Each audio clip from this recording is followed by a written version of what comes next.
안녕하세요. 김세라 자매입니다. 2011년 9월에 사랑침례교회를 만나서 남편 오광일 형제, 8살 오주와 5살 오서연 이렇게 4식구가 교회를 섬기고 있습니다. 먼저 사랑하는 성도 여러분 앞에서 참 좋으시고 선하신 하나님께서 저의 삶을 어떻게 인도하셨는지 간증을 나눌 수 있어서 감사와 영광을 돌려드립니다. 간증 순서는 회심하기 전의 삶의 모습, 예수님과의 만남과 삶의 변화, 믿음의 연단, 성경의 소중함과 교회를 옮기는 아픔, 마지막으로 사랑침례교회에서의 믿음 생활과 섬김 순으로 간증을 나누고자 합니다. 예수님을 만나기 전에 저의 삶은 가난, 공부, 인생의 공허함 이렇게 세 단어로 압축이 되는 것 같습니다. 어린 시절을 떠올려 보면 배고프고 또 배고팠던 기억이 납니다. 새벽부터 밤 늦게까지 일찍 돌아가신 아버지의 빈자리를 채우느라 어머니가 고생을 많이 하셨습니다. 그런 어머니를 보면서 아마 좀 일찍 철이 들었던 것 같습니다. 어떻게 하면 가난을 벗어날 수 있을까 고민하면서 제가 할 수 있는 건 공부밖에 없었습니다.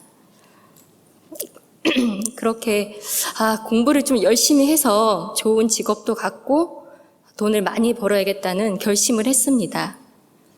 그렇게 10대 시절은 하나님의 존재를 전혀 생각하지 않았고 오직 세상에서 성공하기 위해 공부에만 집중했습니다.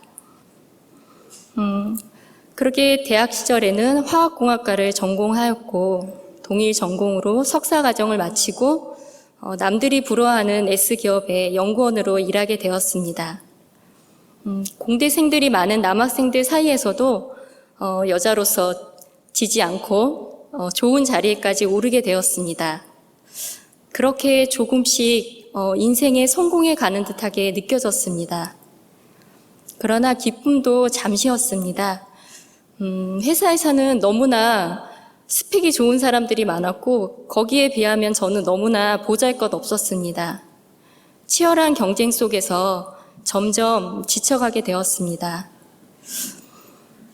그동안 내가 얼마나 많은 노력을 해서 이 자리에까지 올라왔는데 얼마나 더 노력을 해야 인생에 만족을 할 수 있는 걸까? 인생이 너무 참 버겁다, 허무하다는 생각이 들었습니다. 당시 30살이 되도록 오직 일과 성공을 위해서만 열심히 살아왔는데 잠시 고개를 들어서 제 주위를 살펴보니 제가 의지할 사람은 나 자신 위에는 아무도 없다는 사실이 참 외롭고 앞으로 이렇게 인생을 이렇게 살아야 하는 건가? 그런 생각이 문득 들었습니다. 정말 사람이 죽으면 어디로 가야 하는 걸까? 하나님이 이 세상을 창조하셨다고 사람들이 말은 하는데 정말 하나님이 살아계시는 걸까? 정말 하나님이 살아계시다면 나도 한번 만나보고 싶다는 생각을 하게 되었습니다. 예수님과의 만남과 삶의 변화. 그러던 어느 날 회사 영어회화 수업 중에 종교라는 주제로 그 이야기를 나누게 되었습니다. 다른 팀의 동료분이 자신은 기독교인이고 뭔가 확신에 차서 그 예수님에 대해서 이야기를 하는 것을 보게 되었습니다. 그전에는 한 번도 그분과 대화를 나눈 적이 없었는데 그날은 왠지 모르게 그분에게 다가가서 제가 좀 교회를 다녀보고 싶은데 어떻게 해야 하나요?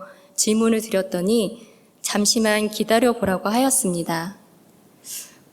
저는 기다리는 동안 자기가 다니는 교회에 주보를 갖다 주려고 하나? 보통은 자기가 다니는 교회를 추천해 주던가 아니면 제가 사는 집 근처의 교회를 알아봐 주겠다라고 할 텐데 잠시 뒤에 성경책을 가지고 왔습니다. 그러더니 저에게 잠시 실례가 안 된다면 제가 예수님에 대해서 전해도 될까요? 그렇게 정중하게 물었고 그 일을 계기로 저는 교회에 나가게 되었습니다. 나중에 알게 되었지만 그분을 따라서 그분이 그때 저에게 예수님을 전한 그 성경책이 킹제임스 흠정역 성경이었고 그분을 따라서 나가게 된 첫 번째 교회가 그 서울의 한 독립 침례 교회였습니다.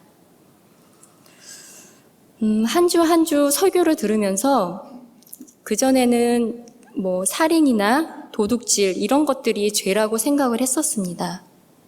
하지만 내 마음속에 있는 시기, 질투, 미움, 교만 이런 것들도 하나님이 보시기에는 더러운 죄라는 것을 깨닫게 되었습니다.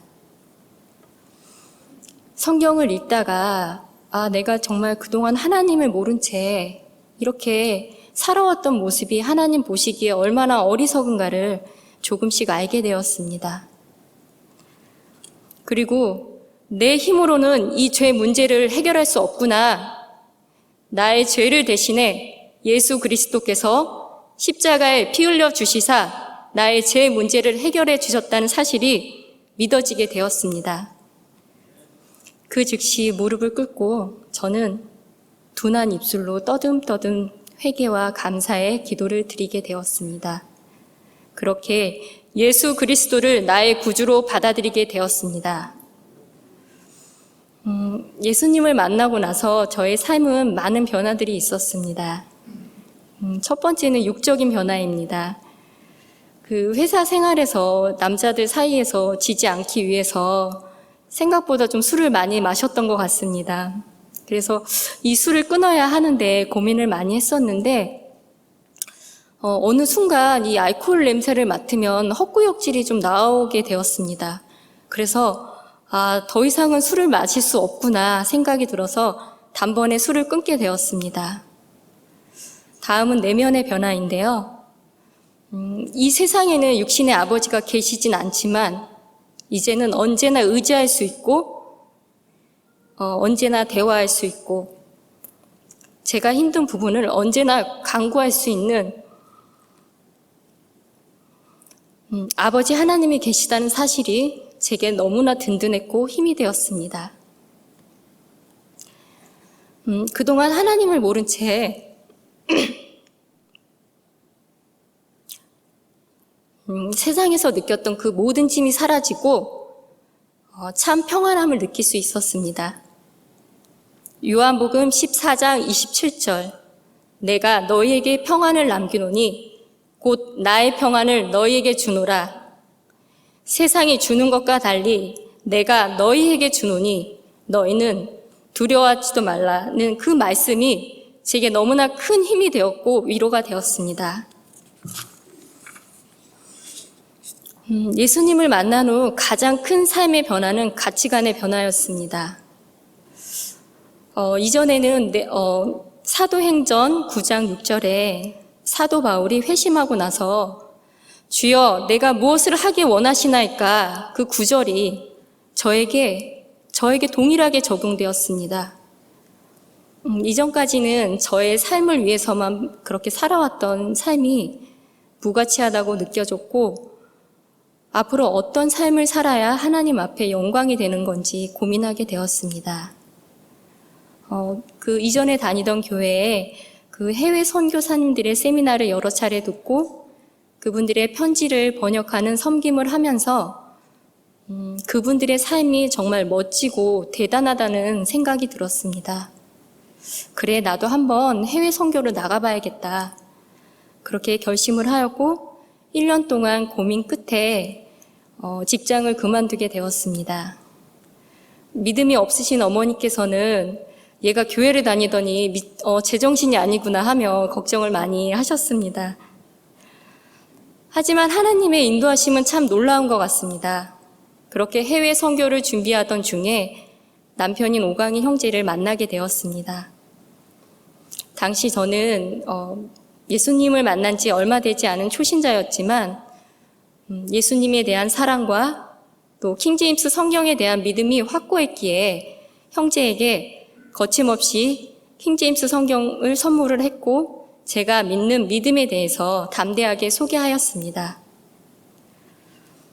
당시 독립 침례 교인으로 좀 다른 교회의 형제를 만난다는 것이 그 배교를 하는 것과 같은 그런 분위기가 있어서 두려운 마음도 있었지만 전적인 하나님의 은혜로 우여곡절을 이겨내고 가정을 이룰 수 있게 되었습니다. 믿음의 연단, 성경의 소중함과 교회를 옮기는 아픔. 결혼 후 저희 부부는 이제 이전 교회에서 신학원을 공부를 하면서 성경 신자로서의 믿음을 조금씩 세워나가게 되었습니다. 그러던 어느 날 지인들에게 흠정역 성경을 주문하기 위해서 5권을 주문을 했는데 더 이상 구매를 할 수 없다라고 말씀을 해주셨습니다. 상황을 알아보니 담임 목사님과 독립침례교회 몇몇 목사님들 중심으로 킹제임스 영어 성경을 근본역이라는 이름으로 새롭게 번역을 하고 있으니 이것이 마무리될 때까지는 구매를 할 수 없다라고 말씀을 해주셨습니다. 흠정역 성경은 이제까지 아무 문제 없이 잘 봐왔던 성경이고 설사 그 번역을 준비하고 있더라도 성도들의 필요가 있을 때는 교회에 비치를 해야 하는 게 아닌가? 교회에 성경책이 없다라는 그런 상황이 조금 상식적으로는 이해가 되지 않았습니다. 그리고 개인적으로는 흠정역 성경을 통해서 구원을 받았기 때문에 교회의 갑작스러운 이런 결정에 마음이 어려웠습니다. 급기야는 이런 성경 번역을 위한 모금도 추진을 하면서 교회에서는 내분이 일어나기 시작했고 그동안 교회가 가지고 있었던 문제들과 맞물려서 성도 수가 급격하게 감소하는 일이 발생하였습니다. 영이 좀 괴로운 가운데 교회 문제를 놓고 저는 아마 구원받은 이후에 처음으로 금식 기도라는 것을 해본 것 같습니다. 그러던 중 담임 목사님이 또한 갑작스럽게 사임하는 일이 발생하였습니다. 이제는 그 새로운 목회자를 기다리게 되는 상황까지 되었는데 기다리는 동안에 남아있는 성도들 간의 의견 다툼으로 매우 마음이 힘들었습니다. 그 의견 중에 하나가 앞서 말씀드린 성경 번역에 대한 의견인데 저희 가정은 목회자도 없는 가운데 그런 모금을 하면서까지 새로운 그 성경을 번역을 해야 되는 것은 아닌 것 같다. 그렇게 주장을 하였고 남아있는 대다수의 성도들은 새롭게 번역을 해서 근본역을 만드는 게 올바르다. 이렇게 주장을 하면서 소가리를 하기도 하였습니다. 결국 이렇게 인내의 시간을 몇 개월을 보내다가 2011년 9월 당시 사랑 침례교회 그 송내 캠퍼스 예배당으로 출석을 하게 되었습니다. 마지막으로 사랑 침례교회에서의 믿음 생활과 섬김에 대해서 말씀드리겠습니다. 사랑 침례교회는 저에게 믿음의 전부이고 친정과 같은 곳이라고 해도 과언이 아닙니다. 이전 교회에서 구원은 받았지만 구원받은 이후의 믿음 생활은 사랑 침례교회를 통해서 배우고 성장하였습니다.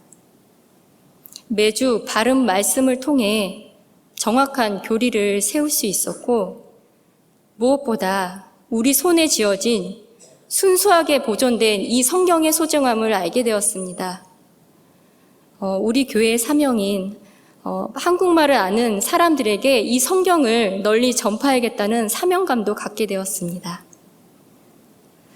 또한 구원받고 성화의 삶을 넘어 이제는 이 세상에 빛과 소금의 역할을 하기 위해 올바른 진리와 성경적 가치의 목소리를 낼 수 있는 용기도 갖게 되었습니다.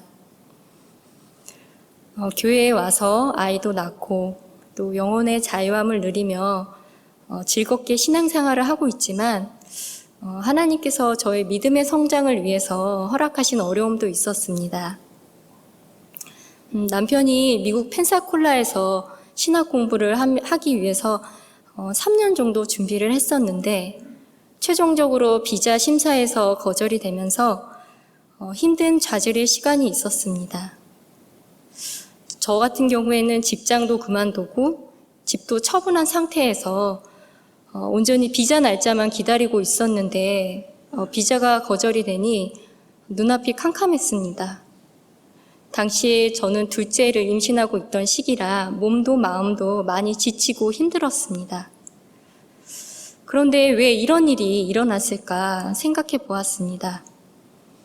남편이 신학 공부를 한다는 것이 자매로서의 소명이 있을 텐데 제 마음의 상태를 보니 전혀 준비가 되지 않았습니다.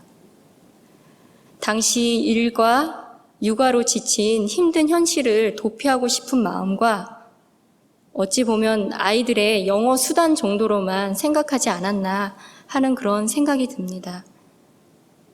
제 마음의 동기를 훤히 보고 계시는 하나님이 참 두려웠습니다.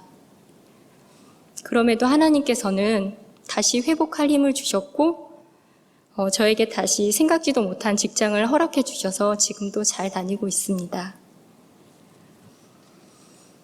사랑침례교회에 추석한 지 9년 차이지만 제 자신을 돌아보니 두 아이의 임신과 출산, 양육으로 7년 정도를 유아실에서 있었습니다.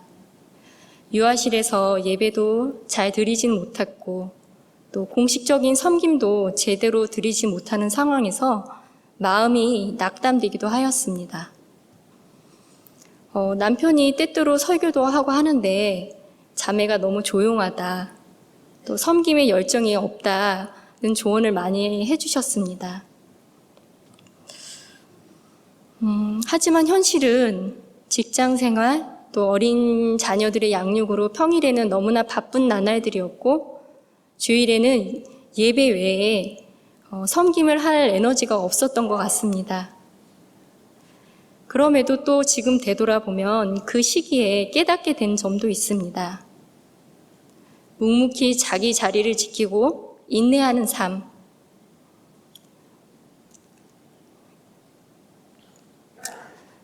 사람들 눈에 보이지 않지만 작은 섬김들, 바쁜 지체들의 아이들을 챙겨주는 것, 유아실의 물품을 챙기고 정리하는 것, 새로 오신 분들을 위해서 먼저 인사해 주는 것, 이런 작은 섬김도 하나님 앞에서는 매우 귀중한 섬김이라는 걸 배우게 되었습니다.